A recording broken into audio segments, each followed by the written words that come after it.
Are you tired of working 9 to 5 or 8 to 4 and still broke? Here are 10 frugal habits that will save money and buy you financial freedom. Are you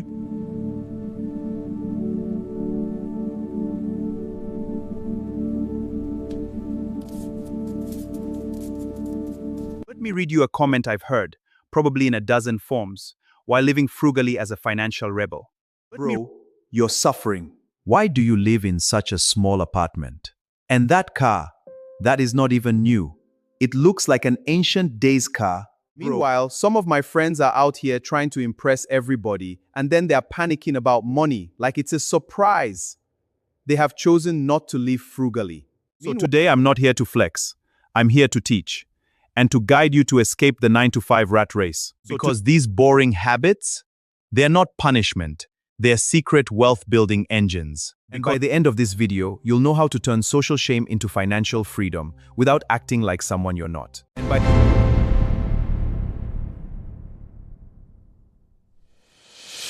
Now, before we start, listen closely. This isn't about having less. This is about building integrity with your money. If it's not expensive, it's not valuable. What? That's ridiculous. If it's not... That mindset is cute until it empties your bank account and you become broke.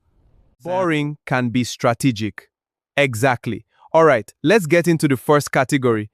A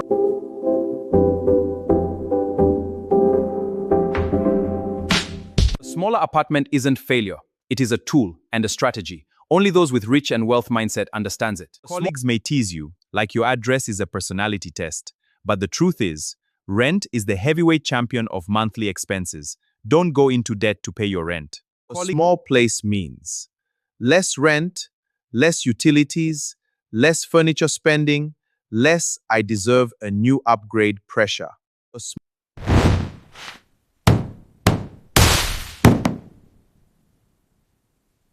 If you can cut overhead, you can build a bright financial future in no distant time.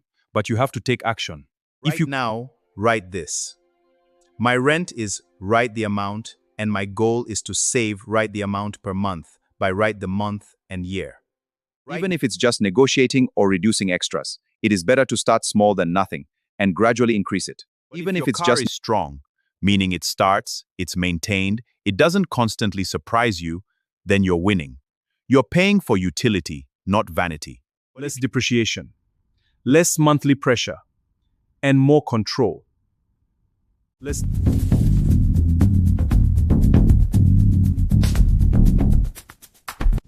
But people look at your car. People look, money doesn't. And listen, if your car is old, you're not stuck, you're positioned. Habit 3. Take public transport, even if you have a car. By choosing buses and trains, you reduce traffic and emissions. This helps create a more sustainable and less congested city. Habit 3. This is one I wish more people understood. Even if you own a car, public transport can be smarter, especially for short trips. Heavy traffic commutes, days you're not doing errands all over town. Because every time you use public transport, you reduce 1. Fuel, 2. Wear and tear, 3. Maintenance cost and stress. Because every time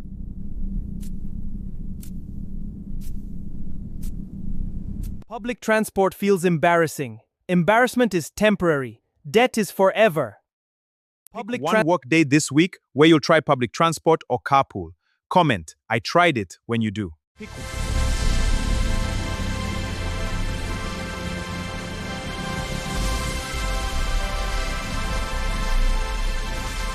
Let's talk about the after-work trap.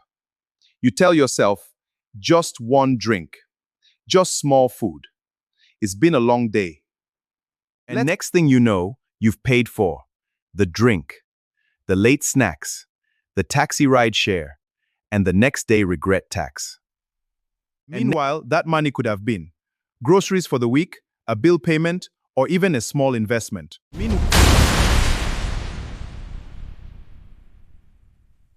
Friends don't do money talk. Friends with respect don't bankrupt you. The goal isn't to avoid people.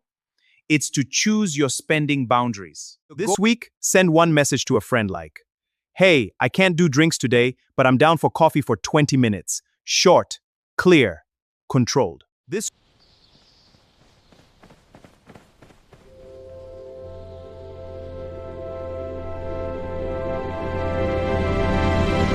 is psychological. People will compare your life to their highlight reel. But their race is not your race. Your life isn't a performance. If you chase what everyone else is chasing, you'll always feel behind and you'll spend money to feel equal. Comparison is a budget killer, but I'll look like I'm missing out. Missing out on debt isn't missing out. Compete with your past self. Compete with your bank balance from last month and boost it.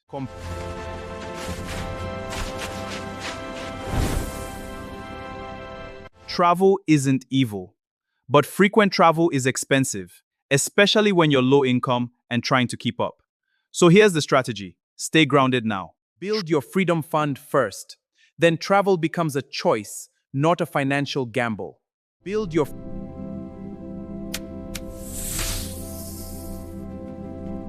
But you only live once. True, but you don't survive twice. But you can't afford it.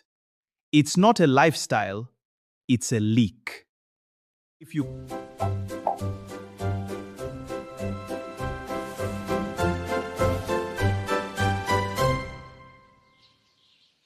Food snobbery is real, and it costs real money.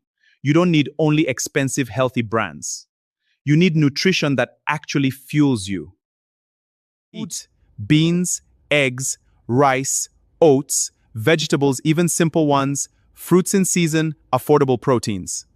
Eat. But that food doesn't look premium. Your body doesn't accept luxury, only calories and nutrients.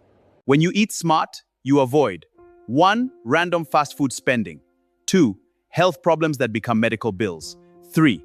And money wasted on cravings. When you eat smart, plan 2 cheap meals for tomorrow and the next day. Comment, meal planned if you do and are ready for change. Let's join our contributions, pooling together for our future. Our community savings grow. This is one of the most powerful low-income wealth strategies people ignore. Contribution, some called it community savings, it creates an enforced financial discipline in you. Because when you try to save alone, your lifestyle will bully your savings and take some, if not all. But when you and your colleagues contribute equal amount of money, and each month one person in the group is given the money, you can't take it for granted, knowing you have a financial target and goals every month.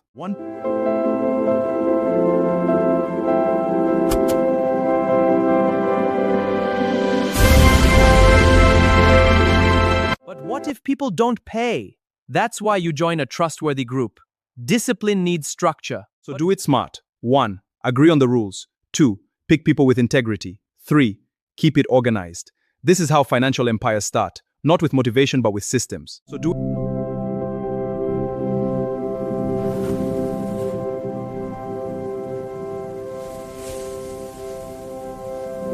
Minor problems can become major money disasters if you ignore them. So learn preventive care and low-cost remedies for common minor issues. Home remedies are risky. Ignorance is risky. Preparedness gives you the power. Get it right. The point isn't to avoid doctors. The point is to reduce unnecessary hospital-level costs by being proactive. Prevention is better than cure. Get it?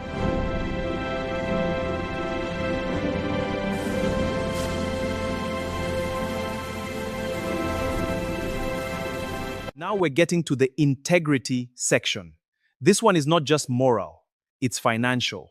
Extramarital affairs can become a constant expense cycle on 1. Gifts, 2. Hotels, 3. Secret transportation, 4. Cover-up spending, 5. And the emotional chaos that destroys budgeting. It's like a hidden subscription you didn't sign up for.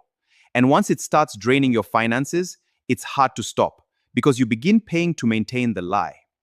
People don't talk about this because they don't want to admit they are leaking or wasting money. But self-deceit is a worse kind of crime against oneself. People don't talk.